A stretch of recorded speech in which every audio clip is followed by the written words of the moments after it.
കേരളം ഉൾപ്പെടെ 12 ഇടങ്ങളിൽ തീവ്ര വോട്ടർ പട്ടിക പരിഷ്കരണ നടപടികൾ തുടങ്ങി.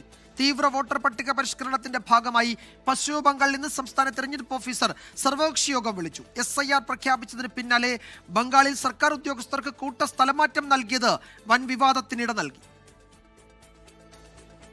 ബീഹാർ തീവ്ര വോട്ടർ പട്ടിക പരിഷ്കരണത്തിൽ നിന്ന് വ്യത്യസ്തമായി 12 ഇടങ്ങളിലും SIRന്റെ ഓരോ ഘട്ടത്തിലും സംസ്ഥാന തെരഞ്ഞെടുപ്പ് ഓഫീസർ രാഷ്ട്രീയ പാർട്ടികളുമായി കൂടിയാലോചന നടത്തുമെന്ന് മുഖ്യ തെരഞ്ഞെടുപ്പ് കമ്മീഷൻ ഇന്നലെ പ്രഖ്യാപിച്ചിരുന്നു.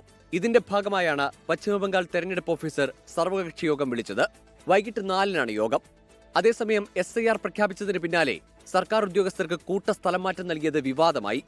17 ജില്ലാ മജിസ്ട്രേറ്റുമാർ ഉൾപ്പെടെ 235 ഉദ്യോഗസ്ഥരെയാണ് പശ്ചിമബംഗാൾ സർക്കാർ സ്ഥലം മാറ്റിയത്. നടപടിയിൽ BJP മുഖ്യ തെരഞ്ഞെടുപ്പ് കമ്മീഷണർക്ക് പരാതി നൽകി. കമ്മീഷന്റെ അനുമതിയില്ലാതെ നടത്തിയ സ്ഥലം മാറ്റങ്ങൾ ഉടൻ റദ്ദാക്കണമെന്നാവശ്യപ്പെട്ടാണ് കത്ത്. തമിഴ്നാട് മുഖ്യമന്ത്രി MK സ്റ്റാലിൻ നവംബർ 2-ന് സർവകക്ഷി യോഗം വിളിച്ചിട്ടുണ്ട്. SIR പ്രഖ്യാപിച്ച സ്ഥലങ്ങളിൽ നിലവിലെ വോട്ടർ പട്ടികയുടെ ഒത്തുനോക്കൽ നടപടികൾ ആരംഭിച്ചു. 24 ഡൽഹി.